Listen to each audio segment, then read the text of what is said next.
Já estamos de volta com o seu programa e Estilo de Vida. Hoje, no nosso bate-papo do dia, falando sobre alimentação, prevenção no que diz respeito à prisão de ventre. Doutora Suiene tem uma pergunta falando sobre alimentação, é da Camille e diz assim: olá, bom dia.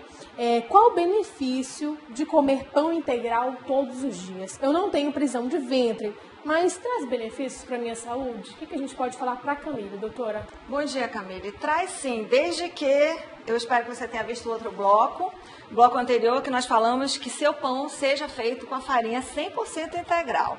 O benefício é que você vai estar tendo um trânsito intestinal melhor, mais fácil, vai melhorar as suas fezes e você também, ainda por tabela, vai conseguir manter o peso, né? Se você comer esse pão integral numa alimentação balanceada, porque o que é comum na população? A população diz assim: eu faço uso de produtos integrais naturais. Ok, preciso me alimentar bem e tal, mas na realidade, a maioria da população usa um item do produto natural integral. Né? E esquece dos outros. E esquece dos outros. Na realidade, nós precisamos ter uma alimentação balanceada, desde que toda essa alimentação ela seja harmônica. Né? Não adianta você comer um item e durante o dia, lá para frente, você comer outras coisas processadas. Não há coerência nisso, entendeu? Agora a Camille deve estar se perguntando também, doutora, mas eu como todos os alimentos integrais e por que ainda continuo com prisão de ventre? Porque a Camille deve estar tomando pouca água, porque a Camille deve estar fazendo pouco exercício. A doutora já comentou no bloco passado, anterior, que nós precisamos de exercício. Na realidade, sim, nós precisamos de uma alimentação balanceada e o exercício juntos. Um só não faz efeito, sem o outro. São irmãos gêmeos, é o botão e a casinha que tem que andar junto. Tá? Então, atividade física... A cada 3 horas, né? Comer a cada 3 horas, ingerir a quantidade de água que a gente já deu aqui, a formulazinha, e fazer o exercício. E a mastigação, lembrando que a mastigação faz muita diferença em relação a você manter todo esse nível intestinal funcionando bem e também o seu peso. Doutora, qual a diferença entre um pão branco e um pão integral, por exemplo? A gente tem que deixar isso muito claro, essa questão dos prós e contras, porque as pessoas às vezes realmente não entendem isso. A gente tem acesso à facilidade à internet, mas algumas vezes não ficam muito claras. A diferença é a farinha. Né? Que a farinha, uma é farinha branca, completamente refinada, ou seja, a gente pode até dizer que é caloria vazia, porque não tem nutriente nenhum. E o pão integral, com a sua massa 100% integral, ele mantém e preserva todos os nutrientes nas fibras. As fibras estão sempre presentes. E o tempo de digestão é a mesma? O tempo de digestão depende da alimentação, depende de um todo, de um conjunto alimentar. Né? A gente tem que avaliar caso por caso. Bom, doutora Gabriela, tem uma pergunta aqui. Quem mandou pra gente não tem o nome, mas diz assim. Desculpa, é a Ingrid de Santa Etelvina. Ingrid, um beijo pra você. Ela diz que sofre de diverticulite e gostaria de saber um pouco mais sobre essa doença. Está relacionada com a prisão de ventre? Com a constipação? Bom dia, Ingrid. Bom, na verdade, o que você tem é doença diverticular do cólon. O que é isso? É uma alteração na parede intestinal, na parede do intestino grosso, né? Essa alteração é devido principalmente a erros alimentares. Há uma questão genética, né? Isso é uma doença muito comum após os 40 anos de idade, e é nada mais, nada menos do que uma dilatação, saculações pequenas nessa parede intestinal. Isso vai dificultar a movimentação do intestino. Há 3 tipos de doença diverticular: a que leva a diarreia, a que leva a constipação e a mista, que ora fica constipada e ora fica com diarreia. Na verdade, esse paciente, a diverticulite é um quadro grave, né? É uma inflamação dessa parede intestinal que está dilatada. É um quadro de dor abdominal, quadro de vômito, febre. O paciente tem que permanecer internado para usar antibiótico. Na verdade, é uma doença que você faz o diagnóstico com o proctologista, né? E qualquer pessoa pode ter. Agora, doutoras, tem alguma relação entre a alergia e intolerância com a constipação, com gases, com essa dificuldade de ir ao banheiro? Algumas pessoas apresentam essa dificuldade, outras já vão com bastante frequência quando consomem certos alimentos. Isso. Há doenças hoje que é muito comuns, que no caso são a intolerância ao glúten e a intolerância à lactose. Essas duas doenças nada mais são do que alergias, né, a esses tipos de produtos, né, a derivados do leite e derivados que contêm o glúten, né. Na maioria das vezes, essas pessoas, elas cursam mais com diarreia do que com prisão de ventre. Né? A diarreia é muito mais comum. Há tratamento para isso, na grande maioria você tem que suspender o uso desses alimentos, ou então fazer uso, no caso da proteína do leite, você tem já medicamentos que podem fazer essa digestão, né? Que na verdade são medicamentos que vai te facilitar a digestão desse tipo de produto. A doutora pode falar sobre a questão de encontrar, né, alguns produtos sem glúten, né, doutora? Sim, que é um pouco difícil. É, um pouco difícil, agora bem menos, né? Manaus já está quase como os grandes centros, em muitos lugares já existem lugares específicos, né, para esses produtos. Mas falando um pouquinho do leite, a gente sabe que o leite de vaca integral, ele causa muitos transtornos, tanto transtornos gástricos quanto alergias, né? São uma grande fonte de alergia. E Manaus tem um índice muito elevado de crianças, em especial crianças com alergia. Crianças e adolescentes, né, com alergia. Então, o leite considerado... Hoje em dia nós temos leite suplementado já que nós estamos falando de constipação, né, que pode usar o leite desnatado, mas com suplementação de fibras, né? Nós temos o leite lá só desnatado. Leite desnatado. Exatamente, o leite de vaca desnatado, mas eu gostaria de falar sobre o leite de amêndoa, que é um leite muito bom, de arroz e o leite de cabra, que na realidade a sua composição é mais parecida com o leite humano, né? Com o leite das mães que amamentam, então ele tem mais facilmente digerível. Inclusive, falando sobre a amamentação, eu descobri, pelo menos que eu não sabia, que a criança, o recém-nascido, sofre muito com cólica devido também à ingestão de muito vácuo, né? Muito gás, que começa, inclusive, nesse momento da amamentação, né? Porque a cólica, na verdade, que o bebê pode apresentar, como eu já falei anteriormente, pode ser devido à ingestão precoce do leite de vaca ou do leite processado e não ao aleitamento materno. Mas é importante frisar que o bebê, por que se indica o aleitamento materno até os 6 meses de idade? Porque esse intestino, ele é um intestino que ainda não está completamente formado. O bebê, quando ele nasce, ele não tem todas as enzimas necessárias para essa digestão. A cólica pode ser uma deficiência dessas enzimas. Essa digestão está sendo dificultada do próprio leite. Mas o fato de a criança estar com uma posição incorreta na hora de abocanhar a mama da mãe, ela pode estar fazendo uma deglutição excessiva de ar, né? Ela está engolindo o gás. Por isso que você tem que botar o bebezinho para rotar.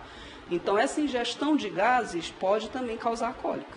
Tem uma outra questão também, quando se fala sobre prevenção da constipação. Hoje, os adolescentes, principalmente quem está, essa nova geração, sabe cada vez mais manusear esses equipamentos tecnológicos, por exemplo, o celular. Inclusive, a gente vai falar sobre vício no celular, viciados com o celular, amanhã, no programa de amanhã, sobre comportamento. E aí eles levam esse celular ao banheiro, na hora de tomar banho, na hora de evacuar, na hora de escovar o dente, na hora de se alimentar também. Enfim, tudo é acompanhado desse dispositivo móvel, né, dessa ferramenta digital. Isso atrapalha nessa questão da evacuação, né, doutora? Inclusive uma prevenção, né, uma prevenção para você evitar doenças anais, problemas no reto e no ânus, é você não permanecer muito tempo no vaso sanitário. Na verdade, nós aqui da nossa região, que temos essa característica indígena, na verdade, por incrível que pareça, uma posição ideal para evacuação não é sentado, é uma posição péssima. A posição correta para se evacuar é de cócoras, né? Há banheiros, né, fora do país que você tem o banheiro no chão, exatamente Sim. forçando a evacuação, que é a forma correta. No Japão fato de você comum, isso, no Japão tem muito. Inclusive, você ficar sentado naquela posição por horas e horas, lendo, né, mexendo no tablet, mexendo no celular, isso é completamente incorreto, porque você vai estar forçando a região anal e vai, num futuro, um longo período sentado, você vai levar à formação de doenças nesse âmbito. Com certeza. Eu gostaria de complementar em relação a essa questão da posição, interferindo na parte nutricional, é que é o seguinte, o cérebro, ele trabalha com várias informações, como você acabou de falar. O adolescente é um computador móvel também, digamos assim. Mas o principal é dizer que nessa hora da alimentação, quando você faz múltiplas coisas na hora de alimentar, o cérebro não computa que você está se alimentando. Por isso, você come compulsivamente, porque você não está focado no momento da alimentação. Então, além da conta, né, ele não está recebendo a informação para chegar àquele momento da saciedade. Ou seja, ou você come de menos, então há um distúrbio aí nessa chegada dessa informação no cérebro, né? Ou você come de menos ou você come demais. E aí gerando todas essas complicações gástricas e excesso de peso. Agora vamos falar um pouco mais a respeito dessa prevenção, doutoras. Eu vou pedir para a nossa produção colocar na nossa tela interativa número 12. Será que aquele bagaço da laranja que as nossas avós falavam realmente dá certo, doutora Sueli? Muito certo, muito certo. Então, o bagaço da laranja é tudo de bom, usando a linguagem bem popular. Na realidade, ele deve ser consumido todo o bagaço. É o que a gente não observa nas nossas crianças e adolescentes, né? Eles preferem o suco da laranja prontinho, no copo, misturado com água e com bastante açúcar. Ou seja, patologia na certa. Então, na realidade, nós devemos estimular essas crianças, nossos adolescentes e nós mesmos, uma alimentação mais saudável. Todos os bagaços são importantíssimos para a formação do bolo fecal e para prevenir a prisão de ventre. Ou seja, coar o suco nem não pensar, é a melhor opção. Nem pensar. Nós temos aqui o suco verde. Que eu vou até mexer um pouquinho. Mexa um pouquinho que eu preciso ver se as fibras estão aí ou se ele foi coado. Eu acho que foi coado um pouquinho, devido realmente ao abacaxi. Inclusive, doutora Gabriela, a gente falou sobre o abacaxi, né? Exatamente. O abacaxi, né, as pessoas... Uma coisa interessante em relação ao abacaxi, que as pessoas não comem o talo. Comem só, corta o talinho, joga fora e come só a outra parte da fibra. O talo é onde se concentra, onde tem a maior concentração de fibras vegetais, fibras das frutas. Querendo ressaltar, né, doutora, que o nosso abacaxi é o abacaxi mais doce que existe no país. É o melhor, né? É o melhor abacaxi. Agora tem que ter cuidado também com excesso de frutas. Vamos já voltar para a pirâmide. Na orientação segundo a OMS e todos os órgãos de saúde, nós devemos consumir só 4 unidades de fruta por dia. Exatamente por conta da frutose, né? Principalmente para os diabéticos, né? Então a fruta ela já tem seu próprio teor de açúcar e aí não tem como misturar população. Gostaria muito desse alerta. Salada de fruta não pode misturar, não deve, né? Nós colocamos esse não assim, não impositivamente, mas não se deve misturar a salada de fruta com outros tipos de suco ou com os enlatados processados, creme de leite, leite condensado, granolas. Vamos falar um pouquinho das granolas a granel, o todo. Aqui nós temos, você pode mostrar. A farinha seca a barriga, né? A farinha seca a barriga. Deixa eu pegar. Dá esse garfinho aí, doutora, por favor. Como tem vários produtos vendidos nos empórios. Nós já falamos sobre a farinha de mandioca. Assim, todos esses farelos, uma dica para a população é que não faça uso deles. Infelizmente, eu vou ter que falar aqui, os empórios vão ficar um pouquinho chateados comigo, mas a questão da contaminação por fungo. Então, fica naqueles tonéis, aí você compra a granel, ou seja, infelizmente, não posso garantir uma segurança alimentar. Então, nós priorizamos embalagens assim, que passou pelo processo industrializado, que nós podemos dizer que aquele passou por todas as etapas de segurança alimentar. A vácuo também. A vácuo, como já foi mostrado, é muito bom.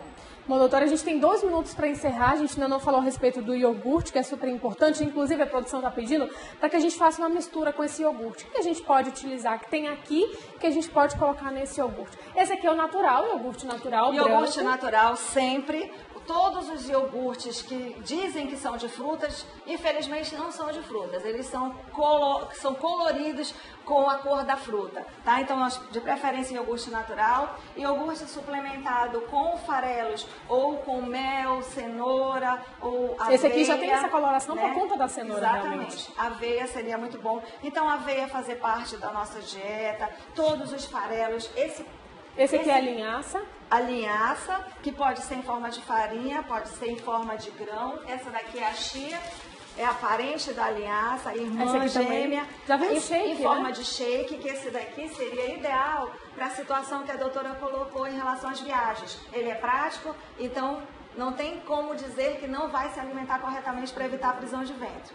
Esse panço, na realidade, chamado panko também, ele é lá da Ásia e ele é um grão muito interessante, contém bastante suplementos, perfeito para a prisão de ventre. Mamão, suco detox com as fibras, com as sem fibras, coar. a gente viu aí que tem realmente um pouco de fibra. Exatamente. Doutoras, muito obrigada pela participação de vocês. Eu que agradeço. Se vocês quiserem Agradeço acrescentar também. mais alguma coisa, fiquem à vontade. Eu gostaria de mandar um beijão para meus familiares de Belém, que se alimentam super, hiper bem, com a dica da nutricionista amazonense. Um beijo para aqueles que estão me assistindo. E muito obrigada. Estou sempre à disposição para os próximos eventos. Muito obrigada, doutora Ciene. Doutora Gabriela? Bom, gostaria de agradecer o convite, Nádia, muito obrigada. E fica o alerta, né, de observar as fezes, né, de após ir ao banheiro, você observar se tem sangue, se tem muco, se tem alguma coloração diferenciada. E se esse paciente, na verdade, está evoluindo cada vez pior com essa constipação, você deve procurar um especialista. A gente percebeu que é um trabalho multifuncional, que envolve alguns profissionais realmente para mudar a dieta, usar em alguns casos a medicação, então tem que procurar um especialista, buscar orientação, como nós falamos algumas mensagens aqui, em alguns casos a alimentação não deu jeito, então tem que fazer a medicação também. Ter uma vida saudável, fazer exercício físico, então muito obrigada, doutoras, e até a próxima, viu? Muito obrigada mesmo. Obrigada. E para você de casa, obrigada pela sua participação, pelo seu carinho. Gosto de mandar um beijo especial para Camille, que falou que não vai perder o programa de amanhã, falando sobre comportamento, sobre esse uso dos adolescentes aí excessivo no celular, no smartphone, nos tablets também, que trazem patologias. Que patologias são essas? A gente vai acompanhar amanhã. Camille, está falando aqui também outra mensagem da Lani, melhor programa, não perco, parabéns, um beijo para mim. Lani está recebendo um beijo aí em casa, um abraço. Bom dia, primeira vez assistindo ao programa Estilo de Vida, então você já sabe, viu? Utilizar mais iogurtes, mais leite também na sua alimentação, fazer um suco natural e sem açúcar, viu? É importantíssimo. Então a gente vai ficando por aqui, obrigada pela sua participação e até amanhã eu vou me deliciar com essas frutas aqui da nossa Amazônia. Tchau!